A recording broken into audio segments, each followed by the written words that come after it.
አላስብ ችግር ካለ እኔ እፈታዋለሁ። አሁን ግን እኔም ቢሆን በጉዳዩ ተሳታፊ ሆኛለሁ።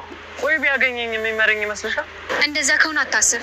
የውርሱን ጉዳይ ደግሞ በአጭር ጊዜ ውስጥ እንጨርሰዋለን። ከዛ ሂሳቡን እንከፍላለን። አሁን እሺ እቅድሽ ምንድን ነው? አንድ ቦታ ደርሼ እመጣለሁ። ጉዳዩ ከተሳካ አሳውቅሃለሁ። ብቻሽን? ስመለስ ደውልልህና እንወጣለን። እሺ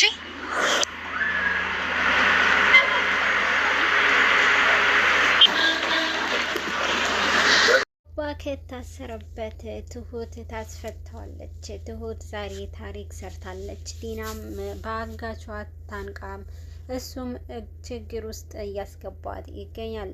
ካሌብ አሁን ላይ ቤቱም በጣም በጭንቀትና አባባ በመጥፋቱ የአባቴ ነገር አስጨንቆኛል ብሎ ተክዞ ይገኛል።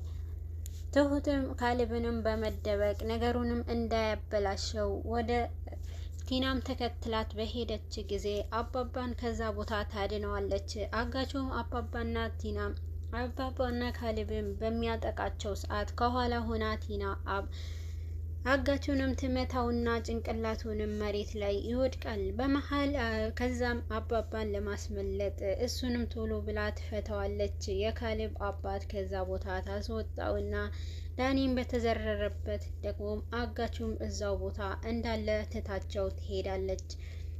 ወደ ምግብ የሚበላበት ቦታ ወስዳ የሚጠጣ ለስላሳም እያጠጣች በስስት አባቷ አስመስላም ስታየው ነበረ። የካሌብ አባት ይህንንም በጣም ተጎሳቅሎና በጣም ውስጡ ተጎድቶ ነበርና ትሁትም ዛሬ በሰራችው ነገር የአባባ ውለታ በጣም ከምንም በላይ ላደረገችለትንም ነገር እያመሰገናት ነበረ። እና ትሁቴ አሁን ላይ አንቺ እዛ ቤት መሄድ አለብሽ፣ እኔ ግን ወደዛ ቤት አልሄድም ይላታል። በዛን ሰዓት ለምን አባዬ ምን ልታደርግ ነው ካሁን በኋላና ወደ ቤት መሄድ አለብን ትለዋለች። እሱም አይ አሁን እዛ ቤት መመለስ የለብኝም እና አሁን ላይ ሳይሆን ትንሽ ለብቻ የራሴን ማረጋጋት አለብኝ። ስለዚህ አንቺ ሂጂ እና ደግሞ ስለኔ በህይወት መኖር ማንንም ሰው እንዲያውቅ አታድርጊ፣ እንዳልተገናኘን እና ስለኔ ምንም እንደማታውቂ አስመስሊ፣ ለካሌብም ቢሆን እውነቱን እንዳትነግሪ ይላታል። በዚህን ሰዓት ትሁትም ትደነግጣለች። ለምን አባዬ ለምን እውነቱን ካሌብስ እንዳያውቅ ለምን ብትለውም ካሌብ ታውቂዋለሽ ስሜታዊ ሆኖ ነገሮችን ያበላሻልና እሱ ይህንን ነገር ካወቀ ወይም አንድ መንገድ ባየ ጊዜ በንዴት የሆነ ችግር ውስጥ የበለጠ ደግሞ ነገሩን ያበላሸዋል። እኔ ማደርገውን አውቃለሁ። ትሁቴሽ በይኝና ወደ ቤት ተመለሺ፣ እኔ ደግሞ ለትንሽ ጊዜ ብቻዬን ራሴን ማዳመጥ አለብኝ ይላታል። እሷም እሺ አባዬ ብላ ግን ደግሞ ዳኒም ከወደቀበት ቲናም ወደዛ ቦታ ስትሄድ ዳኒም ተዘርሮና አጋቹም ጠፍቶ ነበረ ያገኘችው። ቲናም በመደንገጥ ምን ተፈጥሮ ነው እዚህ ብላ በጭንቀት በጣም ዳኒም እዛ ላይ ወድቆና ተዘርሮ ስታየው ያየችውንም በጣም በድንጋጤ ምንድነው የተፈጠረውና ብላ ውሃም ለዳኒ ውሃ ለመስጠት ስትል ዳኒም ይነቃል። ምንድነው የተፈጠረው ይላል ዳኒም ምን ሆኜ ነው የት ነው ያለሁት ይላል። ጭራሽ ያለህበትንም አታውቅም እንዴ የተፈጠረው ምንድነው ትለዋለች። እሷም እኔ ምንም አላውቅም እና ደግሞ ሴት ነኝ ይላታል። እሷም ያለችውንም ነገር ያለህበትንም ካላወቅ ታዲያ ምንድነው የተፈጠረው እዚህ አባዬ ሴት ሄደዋል አጋቹ ሰው የት ሄደዋል ትለዋለች። እኔ ምን አውቃለሁ የት አለ ብሎም ይጠይቃታል። እሱም ጥያቄ ለሁለታቸውም ጥያቄ ሆኖባቸው ከዛ ቦታ ይወጣሉ። አጋቹን ይሄ ሰማይ ስባሪ የሚያክለውንም ሰውዬ ሁለቱንም ካሁን በኋላ ቲናም ላይ በጣም ቂም ይዞባትና እያጨሰ በጣም በንዴት በጣም ራሱን ላይ በውስጡ እየፎከረና ንዴት እየታየበት ነበረ የሸወደችውና ለሌላ ሰው እና ሌላ ሰውም እንደሚያውቅና እሷንም ከምንም በላይ ሌላ ነገር እያሰበችና ከኋላዋ ደግሞ ፍቅረኛዬ ነው ያለችው ለዳኒም ጥርጣሬ ስላለው ከፍቅረኛሽ ጋር ሌላ ነገር አስበሽ ከሆነ ብሎ ለብቻው በውስጡ ይቆዝም ነበረ። ግን ደግሞ ዳኒና ቲናም አንዱ ምግብ ቤት ሄደው ሻይ እየጠጡ ምንድነው የምናደርገው ብለው እያሰቡ አሁን አንተ ወደ ቤት መሄድ አለብህ፣ ካንተ ወደ ቤት ሄደህ ያለውን ነገር ስለ አባዬ ታጣራለህ፣ ከዛ ቤት አባዬን ካገኘኸው ትነግረኛለህ፣ እኔ ደግሞ ወደዛ ቤት አልገባም። አሁን ላይ አባዬ እዛ ካለ ለኔ ታውቃለህ፣ እሱ አግቼው ስለነበረ ይሄ ወንጀል ብዙ ነገር ያስከፍለኛልና ትለዋለች። በዚህን ሰዓት ዳኒ የሚስማማና ወደ እነ ካሌብ ቤት ይሄዳል። እዛም ሲደርስ ፊቱም ግን የሆነ ተቦጫጭቆ ነበረ። ማናቸውም ምንም ጥያቄ እንኳን ባይጠይቁትም እንዴት ነህ ዳኒ ቁጭ በል ይሉታል። ስለ አባዬ የሰማችሁትንም ነገር አለ ወይ ብሎ ይጠይቃቸዋል። ትሁትም ምንም ነገር እንዳልሰሙና ሁላቸውም ምንም ነገር እንዳላወቁ ይነግሩታል። ግን ደግሞ ትሁት ለካልብም ነግረዋለች። ስለ አባዬ አውቅ ያለውና የት እንዳለ ባይሆንም ደህንነቱንም አውቅ ያለው እንዳትጨነቅ ብላ እውነቱንም ደብቃው ደህና መሆኑንም ብቻ ትነግረዋለች። ትሁትም ለአባዬ ሁሉንም ቃል እንደገባችለት ለካልብም ምንም አልነገረችውም። ደህና መሆኑ ብቻ ነግራው ትንሽ እንዲረጋጋ ታደርጋለች። ዳኒም ከዛ ቦታ ምንም ደህና እሱ ወደዚህ አልመጣምና ምንም የሰማነው ነገርም የለም ከተባለ በኋላ ቶሎ ብሎ ወደ ቲናም ይሄዳል። ቲናን ጋር ሲደርስ ያለውንም መረጃ ይነግራታል። እዛ ቤት ተመልሶ አልመጣምና የለም ብሎ ይነግራታል። ታዲያ ወዴት ሄዶ ይሆናል? እሱስ የሰማይ ስባሪውስ ሰው ወዴት ሄዶ ይሆናል ይላሉ። አላቅም በቃ ግን አሁን ስልክ መደወል አለብኝ። ወይንም እሱ ስለምን ስልክ ሳይደውልልኝ ለምን ጠፋ? በቃ አባዬ እሱ ጋር ይሆናል፣ የሆነ እቅድ አስበው ይሆናል ይላሉ። ቲናም ይሄ ባለች ጊዜ ግን መደወል ነበረበት ትላለች። ስልኳንም ሳይለንት ስለነበረ ልጁም ደውሎላት ስለነበረ በቃ እሺ አንቺ ደውይለት ይላታል። እሱንም አንቺ የሆነ የጨረሰው ነገር ከሌለ ለምን አይደውልም ይላታል። ቲናም በቃ እኔ ራሴ እደውልለታለሁ ብላ ስልኳንም ስታወጣ እሱ ራሱ ደውሎላት ነበረ። ስልኬ ሳይለንት አድርጌው ስለነበረ እሱም ደውሎ ነበረ ብላ ስልኩም ለመደወል ታነሳለች። ቲናም ወደ ልጁ በምትደውልበት ሰዓት በጣም በቁጭትና በንዴት በትኩረት ሆኖ ሲያዋራት ነበረ። እናም ላገኝህ እፈልጋለሁ ትለዋለች። እሱም እኔም በጣም ላገኝሽ እፈልጋለሁ ይላትና በንዴት ውስጥ ሆኖ እሷንም እንደሚያጠቃት አድርጎ ወደ እሷ ይሄዳል። የት እንገናኝ ካለችበት በኋላ ሁሌም እኔና አንቺ የምንገናኝበት ቦታ ይሁን ይላታል። እሷም እሺ ብላ እዛ ቦታም ስትሄድ እሱንም የጠበቀችው እንደዛ ስላልነበረ ስታየውም እሷንም ሲያያት ከኋላዋ መጥቶ ንቅ አድርጎ ይዛታል። ምን ተፈጥሮ ነው? ለምንድን ነው እንዲህ የምታደርገው? ትለዋለች። ዋሽተሽኛል፣ አንቺ ከፍቅረኛሽ ተብዬው ጋር ሆናችሁ አጥቅታችሁኛል። ፍቅረኛሽ ደግሞ ሊጎዳኝ ሞክረዋልና ምንድን ነው የምታደርጊው? ይላታል። እረ ተረጋጋ፣ እኔ ምንም ማውቀው ነገር የለምና ምንም ነገር ያደረኩት የለም፣ ግን አንተ መጀመሪያ ተረጋጋ ትለዋለች። እንዴት ልረጋጋ እችላለሁ? እናንተ እኮ ይሄንን ተባብራችሁ እና ደግሞ ካንቺ ሌላ ይሄ ነገር ሊያውቅ የሚችል ሰው ካለ ንገሪኝና ችግር ውስጥ እንዳንገባ እና ደግሞ አንቺ ውሸታም ነሽ ብሎ አሁንም እሷን ሊያጠቃት ይሞክራል። ቲናም በጭንቀትና በውስጧ በጣም ተጎድታ አባዬን ባለማግኘቷና በህይወት የሌለ ወይንም ብሩንም ሳልቀበል ብላ በውስጧ በጣም ተከፍታ ትገኛለች።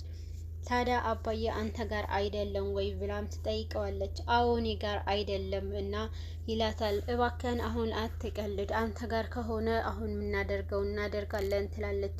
እኔ ጋር የለም ብዬሻለሁ። ከኔ ጋር የጀመርሽውንም ቀልድ አቁሚና ከአንቺ የምፈልገው ብሬን ነው። ቶሎ ብለሽ ብሬን በእጄ ስጪኝ ይላታል። እሷም አንተም እኮ ብር እንድሰጥ ስራህን በአግባቡ አልሰራህምና ስራህን በአግባቡ ስትሰራ እኔም ብሬን እሰጥሃለሁ። ስለዚህ ያልሰራኸውንም ስራ እንዴት ክፍያ ትጠይቃለህ? ትለዋለች። እሱም በዚህን ሰዓት መልሱም ይህንን ነገር ከማትሰጭኝ ከሆነ ከባድ ችግር ውስጥ እንገባለን።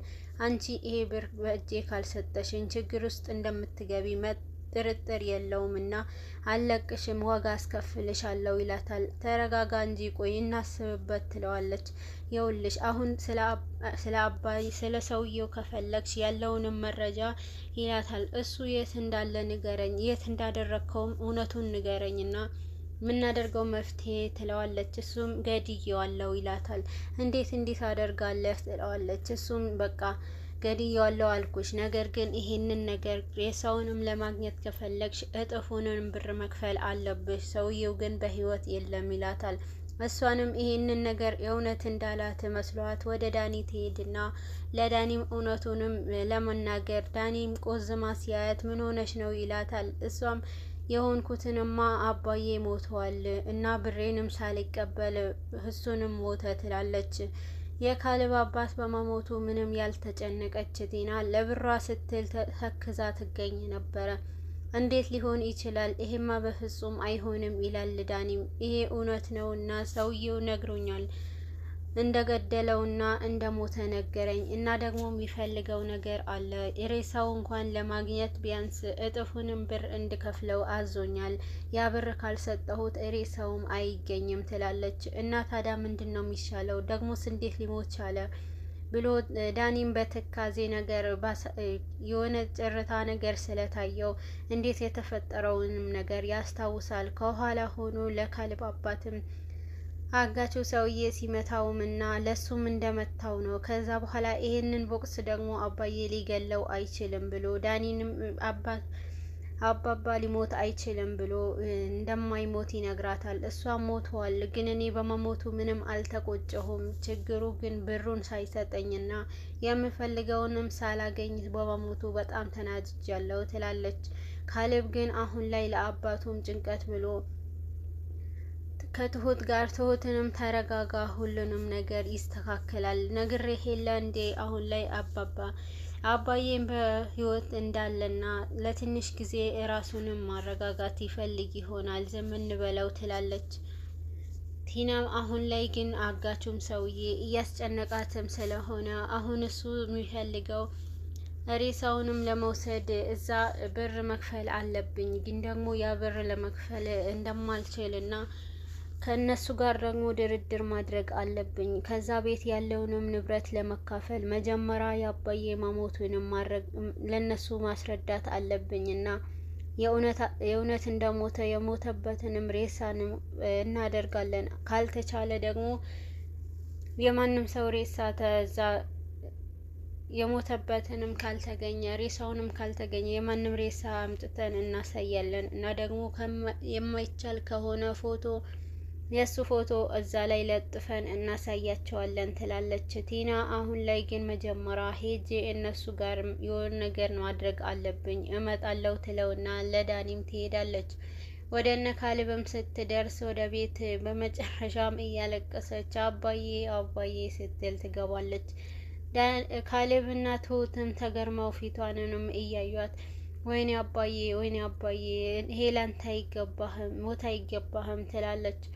ምን እያደረግሽ ነው? አታሟርቺ አንቺ ይላታል ካሌብ። ምን አባዬ እኮ ይሄ አይገባውም ነበረ፣ አባዬ ሞተ እኮ አባዬ እያለች ስጮኋለች። ካሌብም በጣም በመናደድ እንዳታሟርቺ ከቤቴ ውጭልኝ ይላታል። እኔ አውቃለሁ ይሄ ሀዘን ማመን አንተም ማመን አልተፈለክም ነው፣ እኔም እንኳን ማመን አልቻልኩም ነበረ ትለዋለች። ካሌብም ደህና መሆኑ ያወቀውን የአባቱንም ሞት ፊት ለፊቱ ላይ ሞተ ስትለው ከአቅሙ በላይ ሆኖ በጥፊ ይመታታል። ትሁትም በማረጋጋት